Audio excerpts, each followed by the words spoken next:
top 3 places you can't go if people went anyways. Now listen, if it's somewhere you don't like, they say don't go, or if it's like a scary, I don't understand why people go anyways. Like I think that bothers me a lot. Like scary place, I don't mess with honey shit. I don't like none of that shit. Hell, I don't do shit like that. I don't. It depends what it is. Yeah. No, if they say don't, let that shit be. That's all you gotta do. Live. It's a lot of fun things you can do. And people. Anyways, let's go ahead and jump right to the video. I think we all tend to believe that everywhere in the world is accessible if I just had the time, the money, or maybe both. But today, I'm going to shatter that illusion and share with you a top 3 list of places you can't go, no matter how much time or money you may have. And for each of these locations, I'll share with you an instance of people going there anyways and what happened to them. Spoiler, it didn't end well. But before we get into today's top 3 list, if you're a fan of the strange, dark, and mysterious delivered in story format, then you've come to the right place, because that's all I do, and I upload 3, 4, even 5 times every week. If that's of interest to you, please throw the like button into the devil's kettle in Minnesota. If there's other videos I want to check out, make sure y'all comment down below ASAP, because I'll be dropping some on my channel as long as Christian. And then subscribe to my channel and turn on all notifications so you don't miss any of my tiny, lush, heavily forested, beautiful island 93 miles off the coast of Brazil that no matter how beautiful it looks, no one will go to this island. In fact, you're not allowed to go to it because the Brazilian Navy has forbid it. So the legend of this island really began in the early 1900s when a local fisherman was off the coast of the island and saw right on the edge of the forest were these beautiful banana trees with all these bananas that were ripe and ready to be picked. And he thought, I can easily pull my boat over to those rocks over there. Okay, first stop, let me stop right there. You see all these bananas, right, ready to be picked. That's not attractive? Like that's common sense.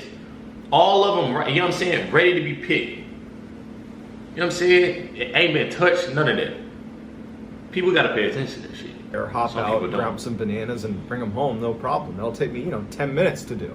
And so he pulls over by himself to get these bananas. He anchors his boat. He walks up the beach. He climbs up the tree and he starts hacking down some bananas. And while he's up there, he suddenly feels a sharp pain on his rib cage. And he falls out of the tree and he looks down and he's bleeding out of his rib cage because he can see it on his shirt. There's blood on his shirt. Was there a branch that jabbed me in the side? Like, what was that? And he's alone. He's 93 miles from the mainland, and so in a panic, he ditches the bananas, he runs to his boat, gets it unanchored, and starts making his way back to the mainland, but on the trek back, he passes out in the boat. Later that day, another group of fishermen see this boat kind of drifting around near some rocks, and it looks like something's wrong, so they make their way over to it, and there's this fisherman who went to get the bananas, but he's lying on his back. He's clearly dead, and he's in a pool of his own blood. 20 years after this incident, there was a lighthouse keeper that was assigned to work on this island, and he brought his family with him. They were staying in the main house of the lighthouse, and it was going fine for the first couple of days they were there. But at some point, captains of vessels that would drive past this island and relied on that lighthouse noticed that the light wasn't on. And so they reported it to the mainland, and a search party was sent out to check on the lighthouse keeper and his family to make sure that they had all their supplies and that they were okay. When they get to the lighthouse, they find the entire family is dead in their bed. And the only clue they had were these puncture marks all over the bodies of these deceased lighthouse keepers and an open window. So what killed these people that went to this island? Technically, they died from a poison that literally melts your organs within 60 minutes of coming in contact with it. But that poison comes from a very famous venomous snake called the golden lancehead viper that only exists on this island. They exist nowhere else in the world. And so this island has been dubbed Snake Island. And since nobody goes to this island, the lancehead viper population has exploded. They are thriving on this island. In fact, researchers say that there's at least 3,000 of these venomous snakes that live on this island, and for every 1 square meter of the island, there is a snake. Which means if you're on this island, you are always within 1 meter of something that can kill you. And these snakes aren't just on the ground either, because their primary food source are birds, and so the snakes have begun to live in the trees and catch birds that land in the trees. Meaning, if you happen to be walking on this densely forested island, you'd be surrounded almost 360 degrees by these wickedly venomous snakes that if you are bit, you have 60 minutes to get the antidote. If you don't, you're doomed 100% of the time. So where are you going Nowadays, to get that the on only people that go to this island are the Navy, who replace the batteries in the lighthouse, which is now automated because it's too dangerous to be there. They go once a year to replace those batteries. Researchers occasionally go there, and you have poachers that go to try to catch some of these snakes because they're so rare. They can sell on the black market for 10 to 30,000 US dollars. And that's where shit gets messed up. So basically, you risking your life to. It's not even that. You risking everybody else's life. Because you bringing them shits. What is you bringing them shits for? Yeah. I feel like that's what's messed up. You take shit from other islands and then you bring it somewhere else. And then something break out. I don't know. I don't want to talk too much and say shit or what I'm thinking. But shit. But many of these poachers that manage to sneak onto the island just get bit by these vipers and die. So there you go, karma. In early 1945, during World War II, the British decided they wanted to take back Ramree Island from the Japanese. Ramree Island is a fairly large, totally flat island off the coast of Burma that was a great staging location to fly air campaigns onto the mainland. So it was a great air base. And the British had actually owned this island, but the Japanese had taken it back from them in 1942. And so here they are in 1945 looking to take it back. So on January 21st, 1945, British and Indian infantry stormed the beaches of Ramree to try to take it back. As soon as they land, they have all this naval artillery support just bombing the crap out of this airbase, and it was just a matter of time before they overwhelmed the remaining Japanese. But the Japanese do not want to surrender, and instead they give up the airbase that they were on, so the British take that back, and the remaining 1,000 Japanese soldiers started retreating to the opposite end of the island, to where there was a much larger battalion of Japanese soldiers that they could meet up with. But the only issue with this particular retreat was they would have to go through 10 miles of mangrove swamp where there's poisonous spiders and insects and deep mud, making it almost impossible to move. But they're determined and they head off into the swamp. But what the Japanese were not ready for is what Ramree Island is famous for. A creature that makes poisonous snakes and spiders and insects look like child's play. And they were walking directly into its den. The British troops decided we're not going to go chasing them into the swamp. And instead what they did is they set up boats, blocking positions outside of the swamp. If any of the Japanese tried to escape, they would be there waiting. And so the only way the Japanese could get out of there would be to go to the absolute other end, 10 miles away, where their Japanese counterparts were. So that night, as the British are just kind of hanging out in their boats, staring at the swamp, they start hearing screams coming from inside of the swamp. And it's Japanese soldiers. Then you hear gunfire and then silence. And then it would start all over again. All over this huge swamp was just screams, gunfire, silence. Screams, gunfire, silence. And the British are watching this like, do we have troops in there? What's going on in there? What was going on in there is defined by the Guinness Book of World Records as the largest massacre of humans caused by animals. And not just any animal, saltwater crocodiles. These massive man-eating crocodiles can weigh up to 1,000 kilograms or 2,200 pounds. They can grow to be 7 meters in length or 2,200 pounds. I want y'all to think about this. Sit here and think about this shit, bro. 2,200 pounds. We talking about one creature. Many of them. Y'all look at y'all neighbor. To your right, to your left. I'm not using the word fat, but I am going to say there are some heavyweight people. You look at somebody that's 250 pounds, 300, you feel me?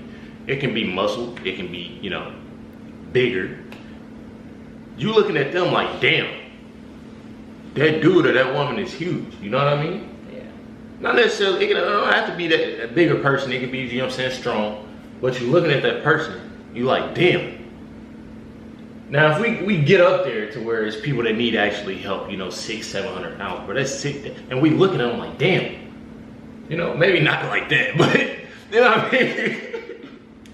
You know what I mean? But still, we talking about a creature, bro, 2,200 pounds, bro. That's like triple the size of somebody in need of help. That's crazy. About 23 feet in length, and National Geographic has labeled these crocodiles as the most likely to eat a human of all animals. And Ramree Island has the largest population of saltwater crocodiles in the world, and they all lived inside of the swamp that the Japanese had gone into. A lot of them were bleeding from the battle they were in, and so they were literally alerting hundreds of saltwater crocodiles to their location. Saltwater crocodiles are notorious night hunters. So what probably happened is the Japanese got inside of this mangrove. The crocodiles were immediately aware of their presence, but they waited until nighttime before they started having a feeding frenzy. And over the course of the night, a number of Japanese soldiers had jumped out the sides of the swamp, exposing themselves to the British. And so about 20 of them were captured, and they said that they were completely surrounded by these crocodiles, that everywhere you looked, there were growling, huge crocodiles eating one person, and as soon as they were done, they would just charge after you and eat you. And at the end of their retreat, when the Japanese did get to the other side of the swamp, only 500 of the 1,000 made it out the other side. And so to this day, people stay far away from Ramree Island because there are so many of these man-eating saltwater crocodiles that have no issue ripping you to shreds. Garmin has lots and lots of smartwatches. Yeah, like a lot. All with battery. On November 14th, 2018, John Chow hired 2 fishermen to take him out to this little island in the Indian Ocean. The fishermen were not excited about this, not only because it was illegal to take him out to the island, but because the last time some fishermen had gone to this island, they had both died. But the fishermen needed the money, and so they went with John and they drove under the cover of darkness to this island, and they anchored a little ways offshore. The next morning when the sun came up, John asked the fishermen to take him in a little bit closer, but the fishermen refused. So John puts a kayak in the water and he begins paddling into this island. And as he gets close to the actual beach, he sees someone come out of the forest who has their face painted yellow, and they're... That's when I would have took my boat and went the other way. See, it's people, I just don't get it with shit like this. Bro, if I see a dark skin, I ain't even gotta see no dark, I'm talking about any dark figure, bro. Not trying to be, you know what I'm saying, use the R word, trying to be the R word, nothing. But if I see a dark figure, bro, with paint, bro, have y'all not seen movies of all them like African, like tribal, and that's they shit? Leave that shit alone. That's literally they shit. They train to literally keep they shit. They be waiting on somebody to come. Yeah. I don't know, bro. Reaching at the top of their lungs. And John yells out that he's not threatening them, he just wants to come ashore and talk to them. And then a wave of people with yellow painted faces come charging out of the woodline and start firing arrows in his direction. So John, in a panic, turns around and paddles right back out to the fishing boat. Later that day, John tries to make another attempt at landing on this island and communicating with the people that live there. So he takes his kayak and he goes down a little bit farther away from where those people had emerged from the tree line earlier in the day and shot him with arrows. He figured he was a little bit farther out of arrow range this way. He lands his kayak, he gets out, and the same group of people come out farther down the beach where they had been before. They see John. They all start looking at each other and they start screeching and running down the beach towards John. John stands there until they come all the way up to him. They don't shoot him with arrows, but they take his kayak. And they don't really know what to make of him. They're staring at him and they start speaking to each other in a language John doesn't understand. Bro gotta know that he did. If they taking your kayak, bro, and that's the only way of your transportation, you might as well count that shit out. You might as well take one of them arrows and shit. But they take his kayak. And they don't really know what to make of him. They're staring at him and they start speaking to each other in a language John doesn't understand. And then at some point, a child pulls his bow and arrow out and fires a bow directly at John.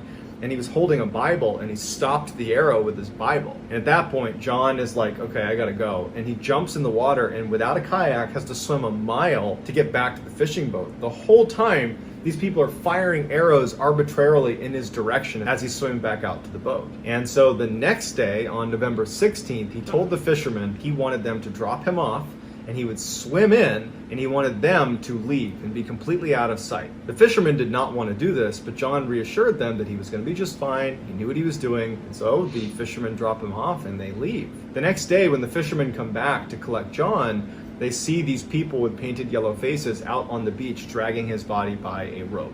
No one knows exactly what happened to John, how they killed him. There's lots of... Nobody knows exactly what happened to John. What y'all think happened to John? Shit gets on my nerves, bro. Like what? Like I don't get why people do stupid shit like this. If you the first time I would have seen, bro, they didn't even have to shoot no damn arrows. The first time I would have seen their faces, bro, it wouldn't even have been that. Shit, we out. No one knows exactly what happened to John, how they killed him. There's lots of speculation about how it went down, but it's too dangerous for anyone to go back and retrieve his body, and so his body remains at North Sentinel Island. The few hundred people that live on North Sentinel Island that were responsible for killing John Chow, they're referred to as the Sentinelese, and they are unbelievably primitive. They are completely cut off from the modern world. They live a hunter-gatherer lifestyle. They have no conception of agriculture. They haven't even discovered fire yet. They literally have to wait for lightning to strike and then run and collect the embers and try to keep the embers alive. Researchers believe that the Sentinelese are direct descendants from the earliest human ancestors that came out of Africa. And as much as we'd like to learn more about the Sentinelese, we probably won't, because they aggressively resist outside contact. They won't even let the other similarly primitive neighboring island tribes to come on their island. The Sentinelese want only Sentinelese on that island. No one else can be there. If you're not a Sentinelese and you try to go to their island, they'll just kill you. So let me know what you think of these 3 crazy locations, and let me know if you could go to any of these 3 locations, which one would it be and why? The best answer to that question will get pinned at the top of the comments section. If you enjoyed today's story and you haven't done this already, please throw the like button into the Devil's Kettle in Minnesota, and then subscribe to this channel and turn on all notifications. Yeah, I don't know. It's just called Mr. Ballin. I don't know. I wouldn't go to none of the islands. I ain't even, you know what I'm saying? Yeah, I channel online. Yeah, I really, I don't know. More of these videos are going to be dropped, so make sure y'all stay tuned for it, because those are actually interesting. This is actually the most interesting video that I've reacted to on my channel. You feel me? So I already know it's going to be more of Mr. Ballin. Big shout out to him. Make sure y'all go subscribe. You feel me? It's definitely lit. I like this. You know what I'm saying? This shit crazy. This shit definitely crazy. Yeah, we gonna be reacting some more. Like I said, it'll be on my channel as well as Chris' channel, Chris TV. In the description box below, y'all see it. You already know. Make sure you hit the like button, subscribe button. Catch y'all next time.